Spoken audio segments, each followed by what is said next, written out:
In the unforgiving winter of 1876, a promise was sealed in desperation, a daughter's hand for a father's salvation. Annalise Schmidt was that daughter, a bartered bride bound for the remote Dakota territory, duty-bound to a man she'd never met. Her journey was a race against the setting sun, a final desperate deadline. But the wild frontier has its own laws, its own timeline. When a blizzard as white and final as a shroud ripped her from her path, it wasn't her promised groom who found her adrift in the snow. It was a man of the very land she was meant to conquer, a Lakota warrior. The promise was meant to be sealed by sundown, but fate in its cruel poetry delivered her to another first. The wind had teeth. Annalise Schmidt had known cold before the sharp, damp chill of a German winter that settled deep in the bones. But this was different. This was the Dakota wind, a living, breathing predator that scoured the land, stripping warmth and hope with equal ferocity. It howled a mournful song through the skeletal limbs of the cottonwoods, a sound that seemed to mock the very notion of survival. She pulled the threadbare wool of her cloak tighter, her knuckles white and raw against the reins. The leather was stiff with ice, a cruel extension of the frozen world around her. Beside her, a man named Henderson, hired by her father for this grim escort, leaned into the gale, his face a mask of grim determination beneath a frost-rimmed beard. He was one of two. The other, a younger man named Pike, rode behind his form, already becoming a ghostly silhouette in the thickening snow. "We need to push on. Miss Schmidt." "Henderson," shouted his voice, snatched and tattered by the wind. "Black Fork Creek can't be more than a few miles ahead. The outpost is just beyond." Annalise could only nod the motion, stiff and painful. A few miles felt like an eternity. Every muscle in her body ached with a fatigue so profound it felt like a sickness. They had been riding since before dawn, leaving the dubious shelter of their last camp, in a desperate bid to meet the deadline. Sundown. The word was a brand on her thoughts. Be it the Black Fork outpost by sundown, or the deal was off. The deal. It felt profane to call it that. It was a transaction, a cold piece of human arithmetic, where her life was the sum. Her father, Gunther Schmidt, a man once filled with the booming laughter and grand dreams of a new life in America, was now a hollowed-out shell. His farm, his pride, had been broken by 2 years of drought, a plague of locusts, and the crushing weight of debt. The land they had poured their sweat and tears into was poised to be swallowed by the bank, and then like a hawk circling a dying lamb. Silas Croft had made his offer. Annalise had never seen the man, but his name was a currency of fear and respect in the territory. A cattle baron, a land speculator, a man who bent the world to his will. He owned thousands of acres, employed dozens of men, and answered to no one. He wanted a wife, not for love or companionship, but for status. He wanted a woman with breeding, someone who could manage a large household and lend an air of civility to his rugged empire. He had heard of the proud German immigrant, Gunther Schmidt, and his educated, resilient daughter. The terms were brutal and simple. Croft would absorb Gunther's debts, guaranteeing him a small parcel of his own land to live out his days. In return, Annalise would become Mrs. Silas Croft. The agreement was to be finalized at the Black Fork outpost. She was to arrive by sundown on this very day. It was a test, she knew, a test of her punctuality, her fortitude, her obedience. A woman who could brave the Dakota winter to meet her obligation was a woman of suitable stock. Her father hadn't looked her in the eye when he'd told her. His gaze had remained fixed on the cracked dirt floor of their cabin, his voice raspy with shame. "He is a powerful man, Annalise. He will provide for you. You will never know hunger again. This is the only way." She hadn't fought him. What was the point? Arguing would only deepen the lines of grief on his face. She had seen the desperation in his eyes, the terror of a man watching his world crumble to dust, and so she had packed her small trunk with the few good dresses she owned, her mother's silver locket, and a stoicism she did not feel. She was a Schmidt. They endured. The snow's getting thicker. Pike's voice was a thin, reedy cry from behind. "I can barely see you." He was right. The world had dissolved into a swirling vortex of white. The sky, the land, the horizon, all had merged into one blinding, disorienting haze. The wind was a physical force now shoving at her, trying to unseat her from the saddle. Her horse, a sturdy mare named Bess, whinnied nervously, her steps becoming hesitant and unsure. "Keep close," Henderson yelled back, his own voice sounding strained. "We lose sight of each other, and we're done for." But the storm was a malevolent entity actively working to tear them apart. A sudden violent gust slammed into them, a wall of wind and ice. Annalise gasped, her hat torn from her head and sent spinning into the white chaos. Bess shied violently, sidestepping on the increasingly treacherous ground. Annalise fought to control her, her frozen fingers clumsy on the reins. "Whoa, girl, easy," she murmured, her words lost in the roar. Another gust hit even more powerful than the last. This time, Bess lost her footing on a patch of unseen ice. The world tilted violently. Annalise felt a sickening lurch as the horse went down, a cry of pain and terror ripped from her own throat. She was thrown from the saddle, landing hard in a deep drift of snow that cushioned the impact, but stole her breath in a cold, suffocating rush. For a moment, she was completely submerged in white silence, the roar of the wind muffled. Panic seized her. She thrashed, pushing her way up, gasping for air as her head broke the surface. Snow filled her mouth, her eyes, her lungs. She coughed, spitting out the icy powder, her heart hammering against her ribs. "Henderson Pike!" she screamed, her voice small and pathetic against the storm's fury. There was no answer. She struggled to her feet, sinking to her thighs in the deep snow. She could see nothing. Nothing but the endless, churning white. It was as if her companions, her horse, the entire world had been erased in an instant. Henderson. Only the wind replied, its howl rising in pitch, a sound of pure, desolate wilderness. The cold, which had been a persistent ache, now began to sink its fangs deep into her. A tremor started in her hands and quickly spread through her entire body. She looked around wildly, turning in a slow circle, but there was no direction, no landmark, nothing to orient herself. Her horse. Where was Bess? She stumbled through the drift, calling the mare's name.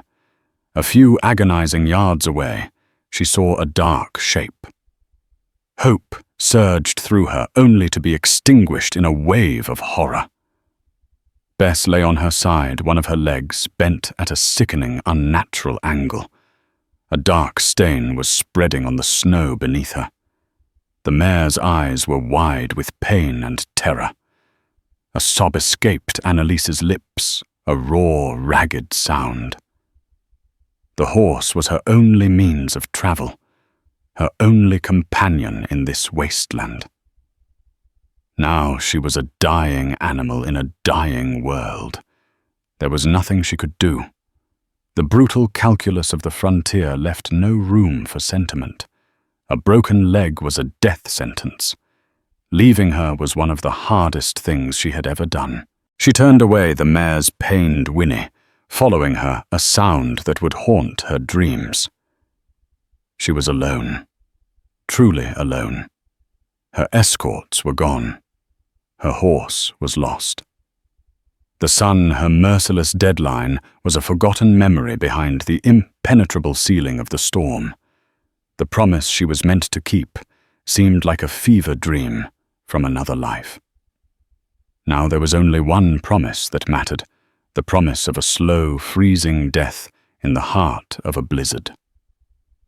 She took a step, then another, driven by some primal instinct that refused to surrender. She didn't know where she was going. She only knew she couldn't stop. To stop was to die. The world had narrowed to the next step. Annalise no longer felt the biting cold as a distinct sensation. It was her entire state of being. Her thoughts were slow and thick, like molasses in winter. The image of her father's face, the memory of her warm bed, the concept of Sundown. They were all fragments of a distant reality, shattered and scattered by the storm. All that remained was the rhythmic crunch of her boots in the snow, a sound that was both her proof of life and the ticking clock of its end. Her body was a traitor. Her legs, heavy as stone, protested each movement. The shivering had ceased, replaced by a dangerous, creeping numbness. She knew, in a fading corner of her mind, that this was a bad sign. Sleep. The desire for it was a siren's call, a sweet, seductive whisper, promising an end to the struggle. Just lie down, just for a moment. Close your eyes in the soft white bed of the snow. She stumbled, her knee buckling, and fell forward, her face pressing into the icy powder. This time the will to rise was a flicker, a dying ember. It would be so easy, so peaceful. It was the sound that pricked her consciousness first. Not the wind, but something else. A rhythmic, crunching sound, like her own footsteps, but heavier, more purposeful. She lifted her head, an immense effort that sent a jolt of pain through her frozen neck. A figure was emerging from the whiteout. It was a ghost, a winter spirit conjured from the storm itself. Tall and broad, cloaked in furs and animal hides that blended with the landscape. For a terrifying moment, she thought it was a bear risen on its hind legs. But then the figure drew closer, and she saw the face of a man.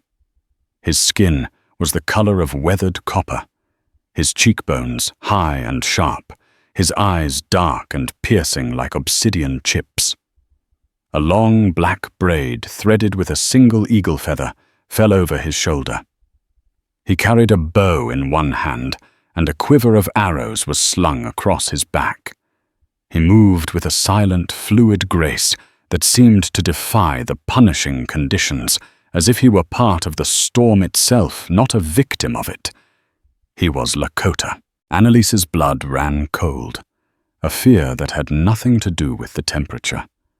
She had heard stories, terrifying tales told in hushed tones around the firelight about the Sioux. Savages, they called them, warriors who fought with a brutal ferocity to protect the lands the settlers were so determined to claim. The warrior stopped a few feet from her, his gaze sweeping over her, taking in her inadequate clothing, her frost-rimmed hair, her state of near collapse. There was no readable emotion on his face, not pity, not anger, not curiosity. It was a stoic mask, as hard and unyielding as the frozen earth beneath their feet. She tried to push herself up to show she was not entirely helpless, but her limbs refused to cooperate. She was a pathetic heap at his feet, a half-frozen creature at the mercy of a man she had been taught to fear. This was it. This was how her story ended. Not in the arms of her promised husband, but at the hands of a savage in a nameless white hell. He shifted his weight, and the movement was so sudden she flinched. He knelt, his presence overwhelming, smelling of wood smoke, pine, and cold air. He reached out a gloved hand, and she squeezed her eyes shut, bracing for a blow. Instead, his fingers touched her cheek. The touch was surprisingly gentle, a brief clinical assessment of the cold that had claimed her. He said something, a string of words in a language that was as harsh and beautiful as the land itself. It was not a question, but a statement. When she didn't respond, he fell silent. For a long moment, the only sound was the keening of the wind. Annalise watched him, her fear warring with a desperate, burgeoning hope. He was studying her, his dark eyes missing nothing. He seemed to be weighing her life in his hands. He could walk away, leaving her to the snow. No one would ever know. It would be the easiest thing in the world. Then, with the decision made, he moved. With an economy of effort that spoke of immense strength, he gathered her into his arms. Annalise was too weak to resist, too stunned to even protest. She was lifted from the snow as if she weighed nothing. The sudden proximity to his body was a shock. A wave of warmth radiated from him, a solid, living heat that was the most wonderful thing she had ever felt. She expected to be thrown over his shoulder like a sack of flour. Instead, he cradled her against his chest, wrapping a portion of his own fur cloak around her. He began to walk his steps, sure and unwavering, his body, a shield against the worst of the wind. Annalise nestled in the strange, frightening, and yet undeniably safe cradle of his arms, finally succumbed. The last of her strength ebbed away. Her vision blurred, the swirling white, dissolving into a dark, welcoming tunnel. Her last conscious thought was of the utter absurdity of her fate. Promised to one stranger, only to be found by another. The world faded to black, the rhythmic beat of the warrior's heart, a steady drum against her ear. Annalise awoke to the smell of wood smoke and roasting meat. The sensation was so foreign, so contrary to the frozen nightmare she had been living, that she thought she must be dreaming. She was warm, a deep, penetrating warmth that seemed to be radiating from her very bones. She lay on a bed of soft, thick furs, a heavy bison hide covering her. Her eyes fluttered open. She wasn't in a cabin. The ceiling was a conical swirl of long, smooth poles converging at a smoke hole through which she could see a patch of grey, snow-filled sky. She was in a teepee. The air was hazy with smoke from a small central fire that crackled and hissed its flames, casting dancing shadows on the hide walls. A wave of dizziness washed over her as she tried to sit up. "Iya Iyushkin," a voice said. It was a woman's voice, soft and melodic. Annalise turned her head. An older Lakota woman knelt by the fire, tending a piece of meat skewered on a stick. Her face was a beautiful map of wrinkles. Her black hair, streaked with silver, was neatly parted in 2 braids. She offered Annalise a small, reassuring smile. The panic that had been her constant companion began to subside, replaced by a profound sense of dislocation. She was alive. She was warm. She was safe. But she was in the heart of a Lakota camp, a place her people considered the domain of the enemy. The woman gestured to a wooden bowl beside the sleeping furs. It was filled with a steaming, savory-smelling broth. She pointed to the bowl, then to Annalise's mouth. The message was clear. Eat. Her stomach rumbled in agreement. Annalise reached for the bowl with a shaky hand. Her fingers were stiff and clumsy, but they worked. She brought the bowl to her lips and took a tentative sip. The broth was rich and hot, filled with wild herbs and tender pieces of meat. It was the most delicious thing she had ever tasted. It was the taste of life itself. Over the next few days, Annalise existed in a strange limbo. She rarely left the tipi which belonged to the old woman, whose name she learned was Chapawi, and her silent, watchful husband. Chapawi tended to her with a gentle maternal care, changing the poultices on her frost-nipped fingers and toes, and ensuring she was always fed. They communicated through smiles and gestures, a simple language of kindness that transcended their different worlds. She saw the warrior, who had saved her only in glimpses. He would appear at the entrance of the teepee speak, in low tones, with the old couple, his eyes briefly finding hers before he departed, as silently as he had come. She learned his name from Chapawi's gestures. She would point to him, then make a soaring motion with her hand like a great bird, and say, "Wambly Gleska," Spotted Eagle. It was a name that suited him. He never approached her directly, and a strange sense of disappointment pricked at Annalise. She wanted to thank him, to try and bridge the chasm of silence between them. He had pulled her from the jaws of death, yet he remained a remote, enigmatic figure. On the fourth day, the storm broke. Sunlight, pale but brilliant, streamed through the smoke hole, illuminating the teepee's interior. Chapawi, seeing Annalise was stronger, gestured for her to come outside.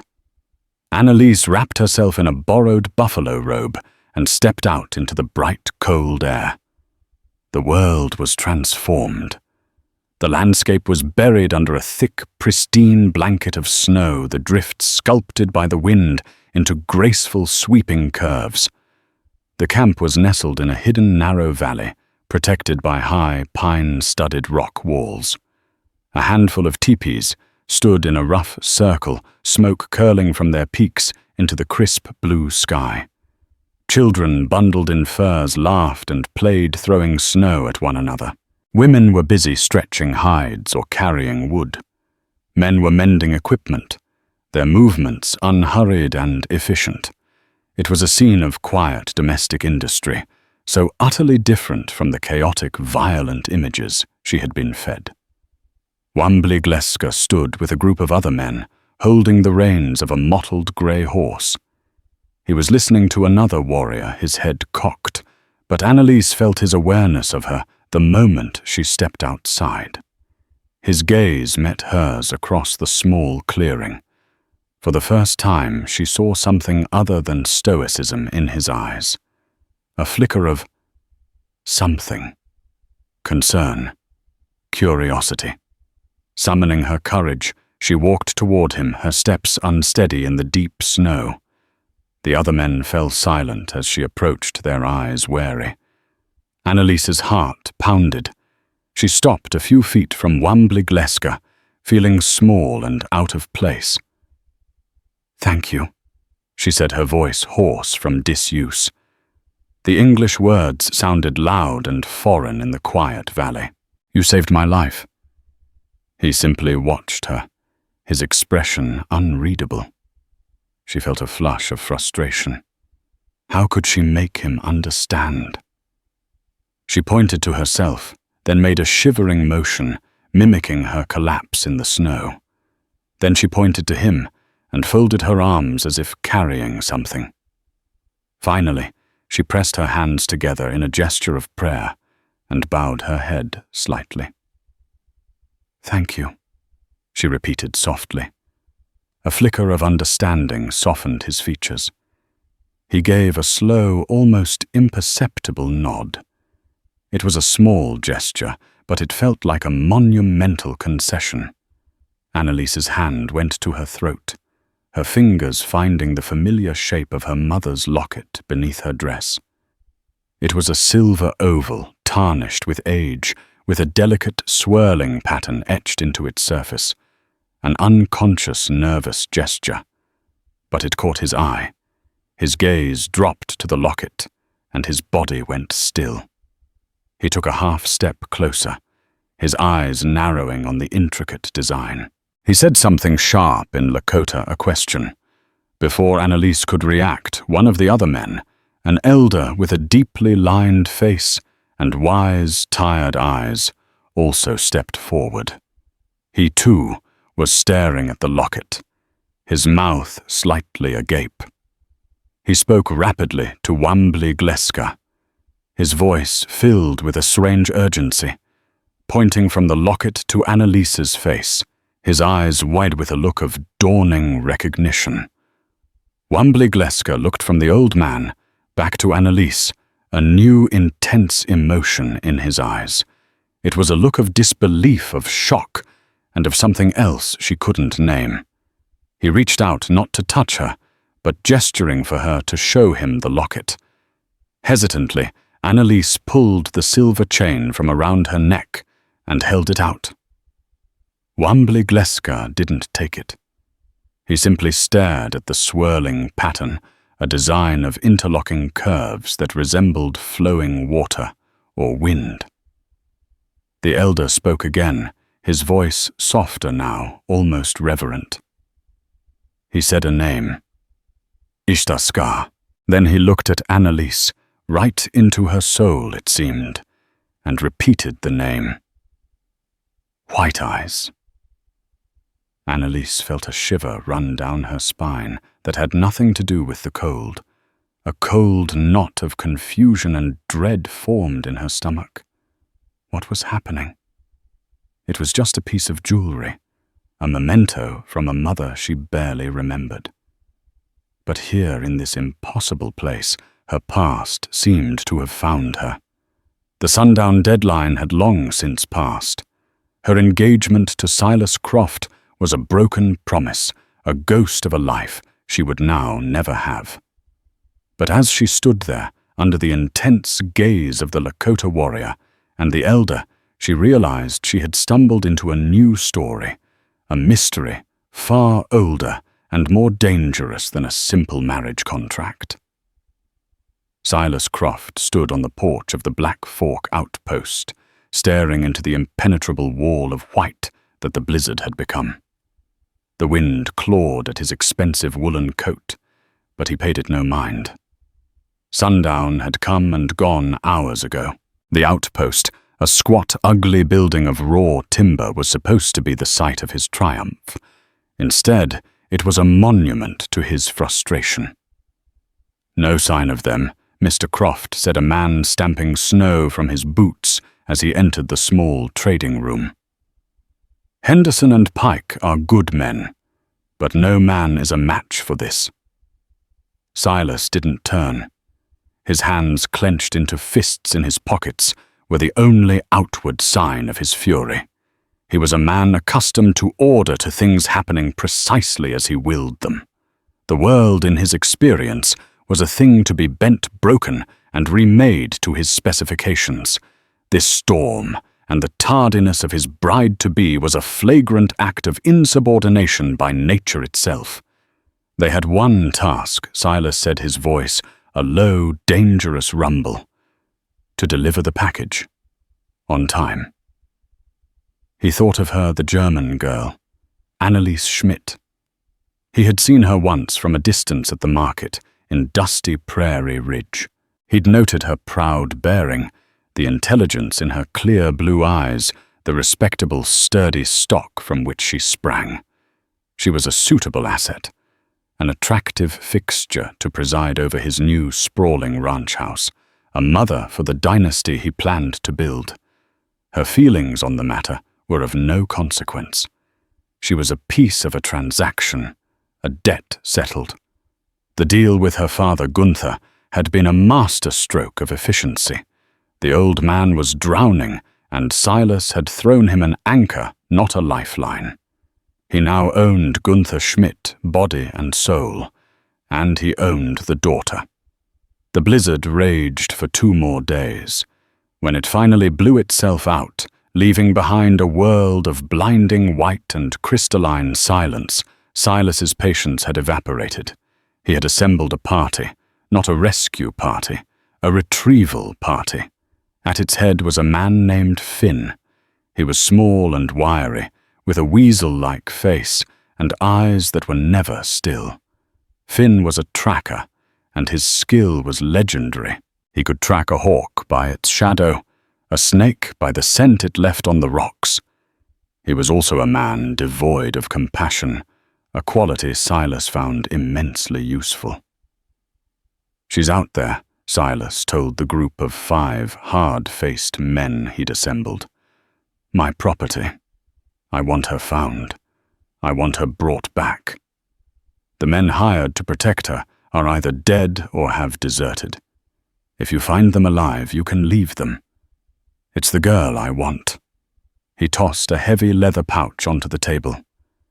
"There's a bonus for the man who finds her first." Finn just smiled, a thin, unpleasant stretching of his lips. "Don't you worry, Mr. Croft. If she's left a single footprint, I'll find it." They set out at dawn. Finn was a prodigy of the wilderness. He moved through the snow-choked landscape, not with brute force, but with an intuitive understanding of its secrets. He found the trail of the 3 horses, faint and nearly erased within the first hour. He read the story of their struggle in the deep, floundering tracks. They were fighting the wind here, he'd mutter to himself, pointing at a scuffed drift, pushing northeast when they should have been heading due north. The storm confused him. Late in the afternoon, they found the first body. It was Pike, half buried in a drift, his face blue and frozen in a rictus of shock. His horse was gone, likely bolted in the storm. Silas looked down at the corpse with disinterest. An inconvenience. An hour later, they found what was left of Henderson and Annalise's mare Bess. The scene was grim. The horse lay where it had fallen, its leg broken. It had been partially devoured by wolves. The snow around it churned and blood-stained. A short distance away lay Henderson, a pistol still clutched in his frozen hand. He'd put a bullet in the horse to end its suffering, and likely one in himself to end his own. Silas surveyed the scene, his jaw tight. Fools. Incompetent fools. Finn, however, was circling the area like a patient predator, his eyes scanning every detail. He knelt beside the dead horse, ignoring the gore. He pointed. "Look here, Mr. Croft. Subtle depressions in the snow, the tracks of a single person moving away from the grim scene. A smaller boot print. A lighter tread." The girl, Finn, stated a note of professional satisfaction in his voice. She survived the fall, walked away. He stood and peered into the distance, his eyes narrowed. Headed north, straight into the teeth of it. She's got grit, I'll give her that. But she wouldn't have lasted an hour. Then she's dead. This has been a waste of my time. Silas snapped, his anger turning to a sour disappointment. "Don't think so," Finn said, his gaze fixed on something far away. He pointed again. "Look. About half a mile out. By that ridge." Silas followed his finger. He saw nothing but snow and rock. He pulled a brass spyglass from his saddlebag and raised it to his eye. The world swam into focus. He scanned the ridge Finn had indicated, and then he saw them. They were faint, almost invisible against the snow, but they were unmistakable. The tracks of a person on foot, and alongside them, another set of tracks. Moccasins. Silas felt a cold, venomous rage coil in his gut. It was a rage born of possessiveness, of being cheated. He lowered the spyglass, his eyes glinting. "Indians," he hissed. Finn nodded. "Lakota by the look of the tread. A single warrior looks like. On foot, same as her. He found her. Out here, alone." He let out a low whistle. Lucky for her. Or maybe not so lucky. The implication hung in the frigid air. A lone white woman found helpless by a Sioux warrior. Silas's imagination a dark and brutal thing filled in the blanks. His property, defiled, stolen. His mind didn't conjure an image of rescue, but of abduction, an act of theft against him personally. "He has something that belongs to me," Silas said, his voice deadly quiet. "We will follow them. We will find their camp. And we will take her back." He looked at his men, his face a granite mask of authority. "There will be no negotiations. There will be no warnings. You will shoot any buck that gets in your way. I want the girl, and I want a lesson taught." The hunt had changed. It was no longer a retrieval. It was an extermination. Finn grinned, showing yellowed teeth. This was the kind of work he relished. The tracks were clear now, leading them into the heart of the Black Hills, into Lakota territory, a place where the law was written by the arrow and the rifle. For Silas Croft, it was just another piece of the world that needed to be broken. The revelation of the name Ishtar Scar White Eyes had shattered the quiet peace of Annalise's recovery. The elder, whose name was Hehaka Sapa Black Elk, had led her to his tipi, with Wambly Gleska following his stoic demeanor, replaced by an intense, burning curiosity. Inside, with Chapawee joining them, a story unfolded in a complex tapestry of Lakota words, expressive gestures and drawings etched with charcoal onto a piece of hide.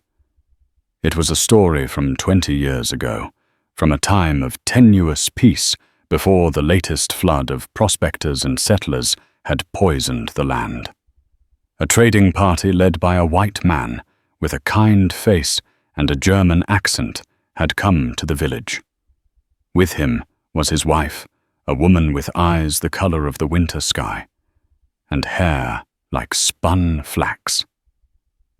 The Lakota had named her Ishtar Scar. She was Hehaka Sapa, explained Annalise's mother. She had been a healer, a woman who knew the old European ways of herbs and remedies. She had spent a summer with the tribe, sharing her knowledge and learning theirs, treating sickness with a gentle hand that earned her immense respect. As a gift of friendship, the tribe's best artisan had crafted a silver locket for her, its design mirroring the Lakota symbol for the whirlwind, a sign of power change and the sacred breath of life. The trader was her father, Gunther. He had brought his young, adventurous wife west full of dreams. But the dream had soured. Annalise had been born, but her mother had grown frail, weakened by the harshness of the life. Gunther, seeing his wife fade, had taken her back east, hoping the civility of the cities would restore her. She had died a year later. Gunther, broken-hearted, and now alone with a baby daughter, had never spoken of his time with the Lakota. He had buried the memory, along with his wife. Annalise listened, her heart aching. The locket she had worn as a simple keepsake was a bridge to a past she never knew, to a mother who was more than a faded portrait. She was the daughter of Ishtar Scar. This was why they looked at her with such recognition. It was her mother's eyes they saw in her face. This newfound connection was a fragile, budding thing when the world came crashing in. It began with the frantic barking of the camp dogs, then a shout from a lookout on the ridge. Wambly Gleska was instantly on his feet, his face hardening into the warrior's mask she had first seen. He grabbed his bow and quiver, exiting the teepee in a fluid, dangerous motion. Annalise followed, her heart seizing with dread. At the entrance to the valley, a group of riders had appeared. 6 of them. White men armed with rifles. At their head was a man on a magnificent black stallion, a man who radiated an aura of cold, absolute authority. Even from a distance, Annalise knew who he was. Silas Croft. The women and children scurried into the teepees, their faces etched with fear.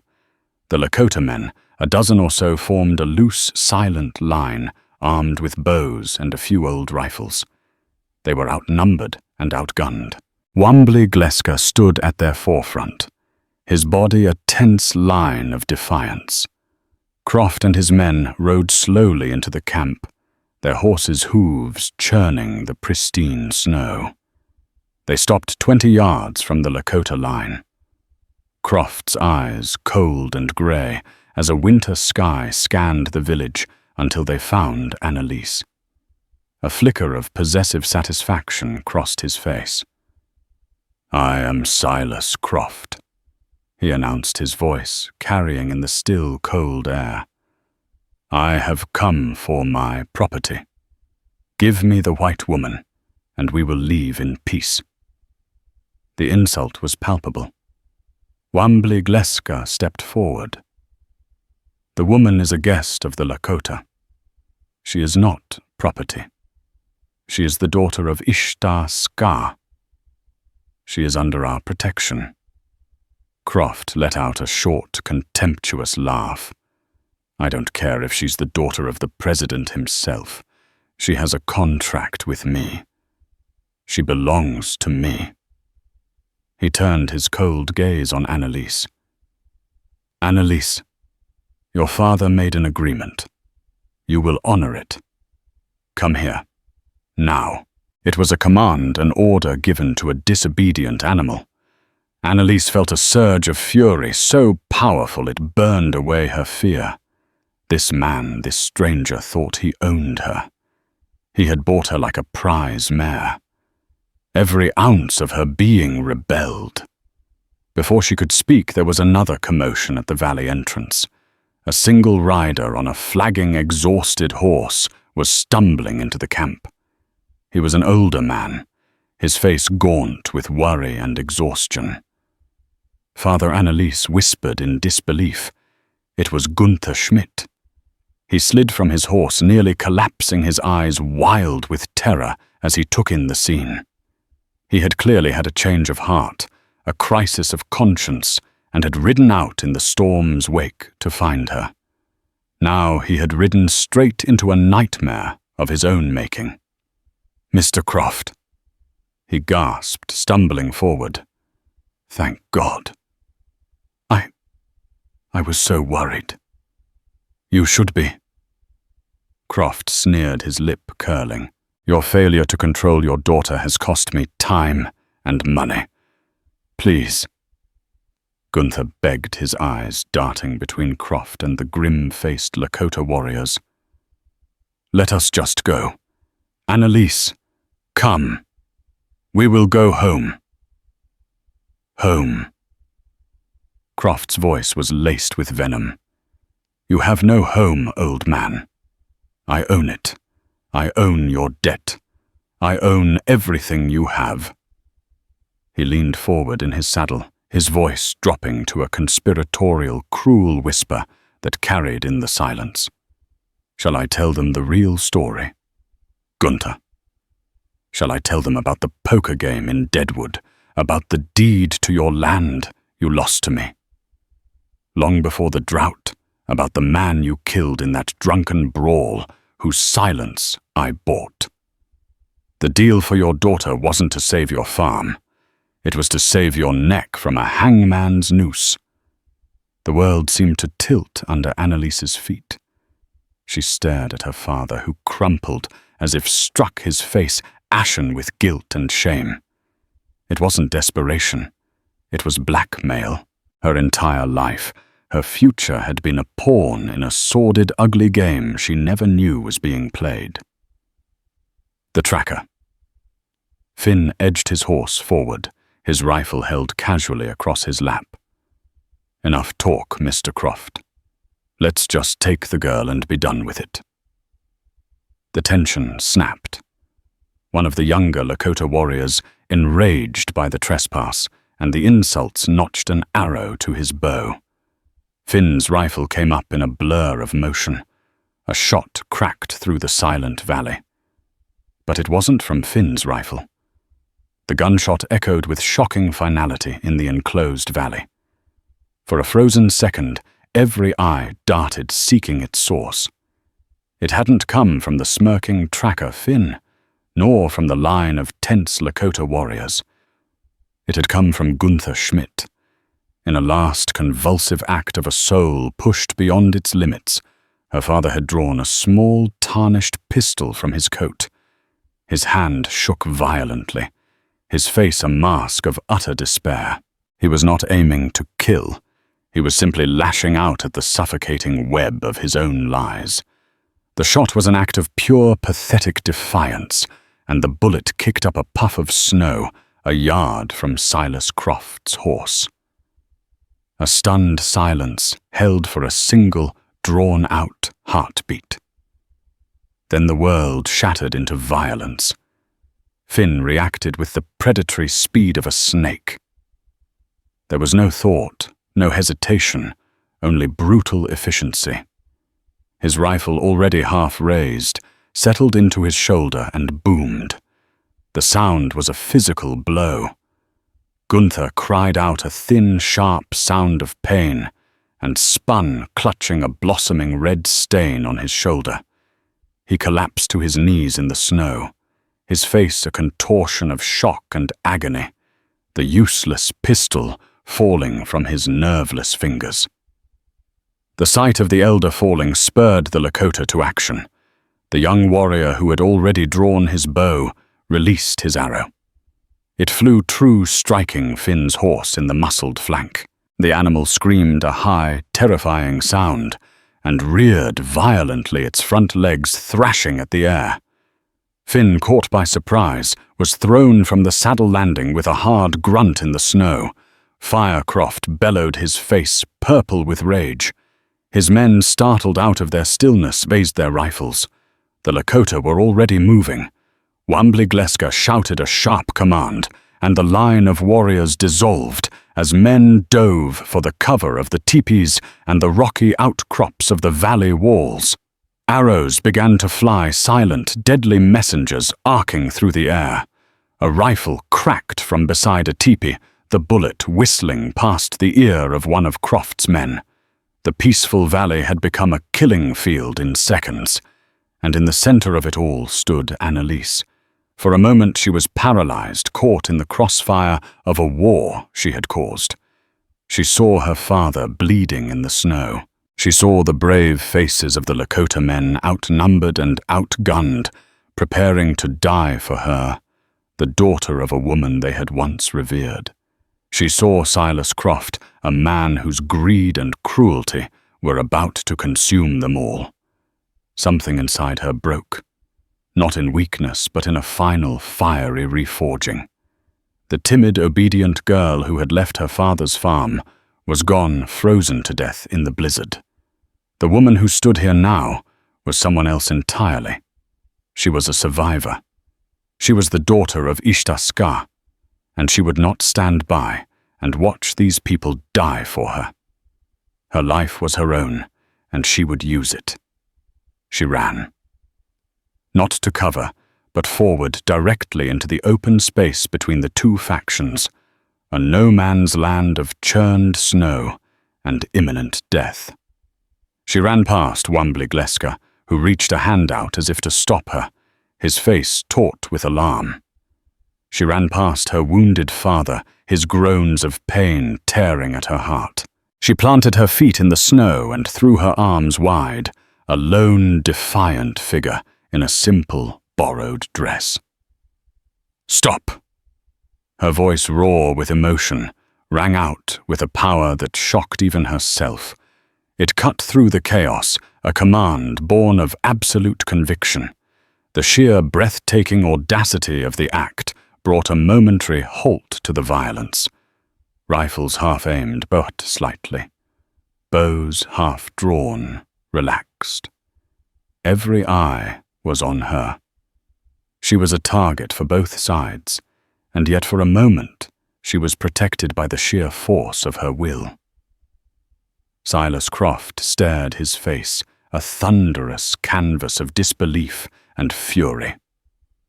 "Get out of the way, you foolish girl," he snarled, recovering his voice. "No." Annalise's voice was quieter now, but it held the unbending strength of steel. Her eyes, her mother's eyes, locked onto his.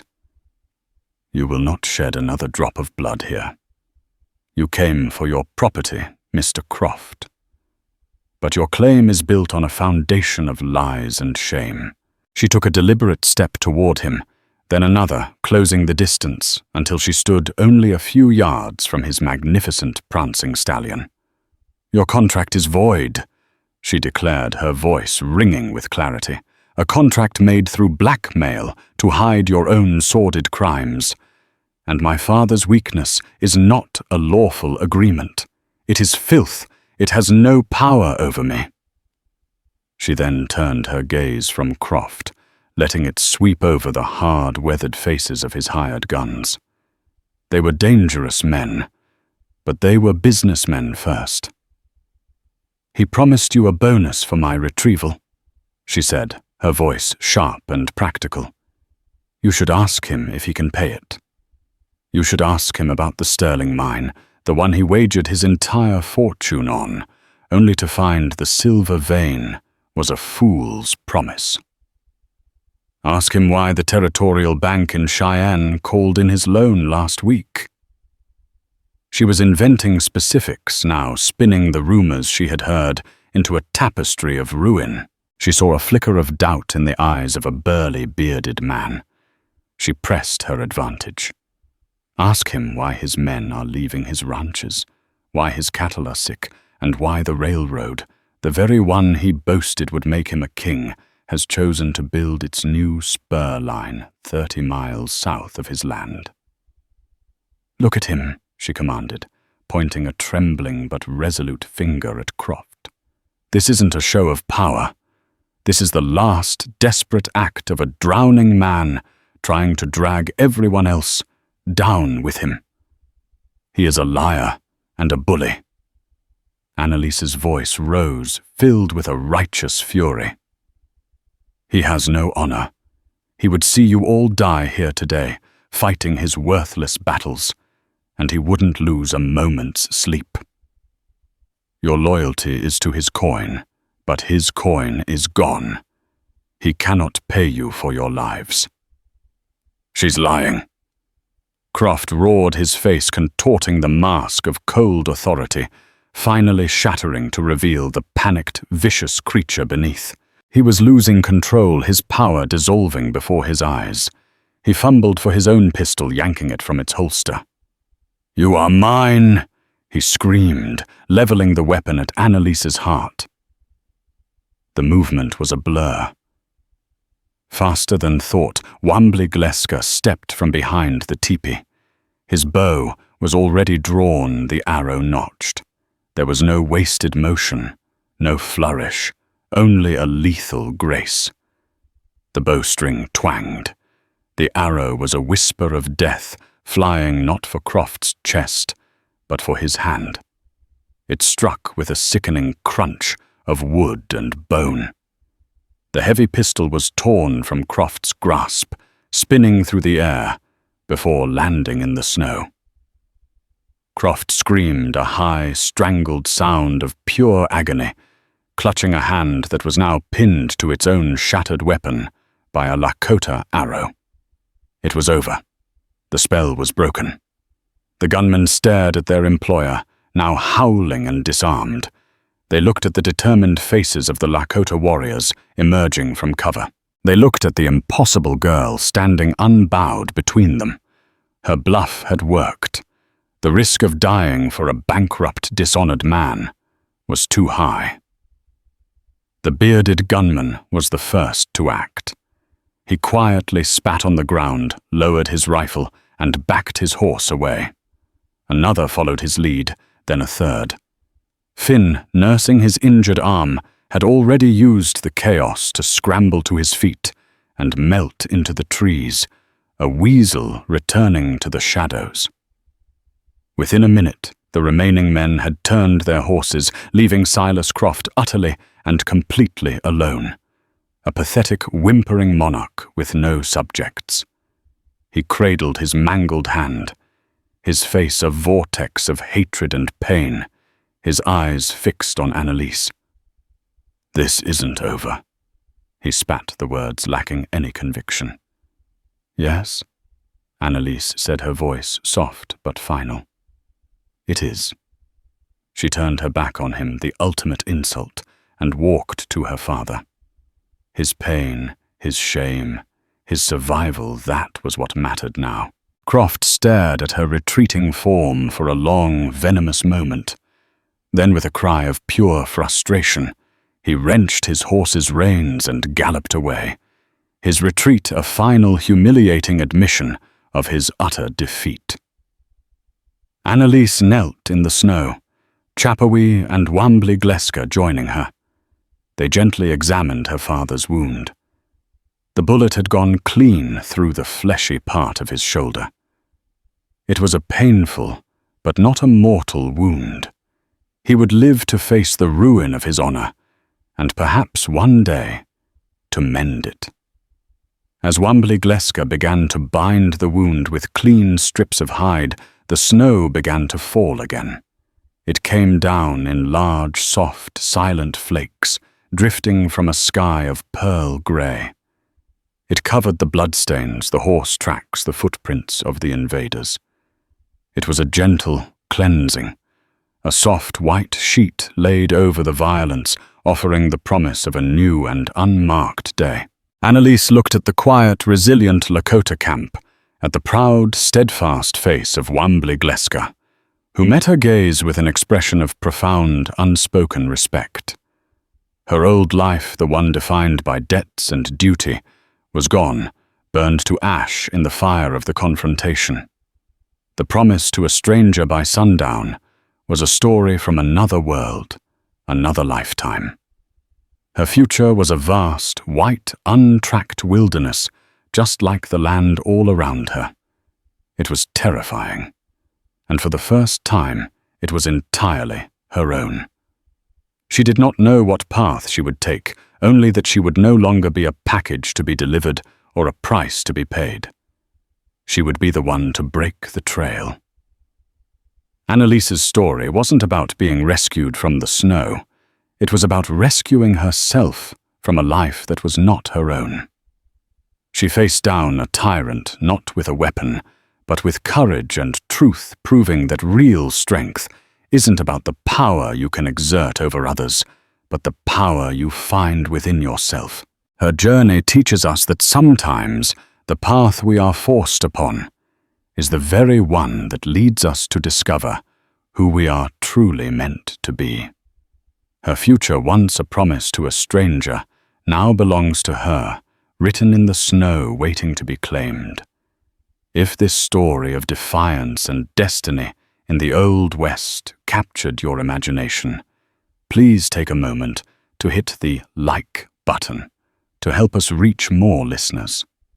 Share it with someone who loves a tale of true grit, and be sure to subscribe to the channel for more original stories every week. Your support allows us to keep bringing these histories big and small to life.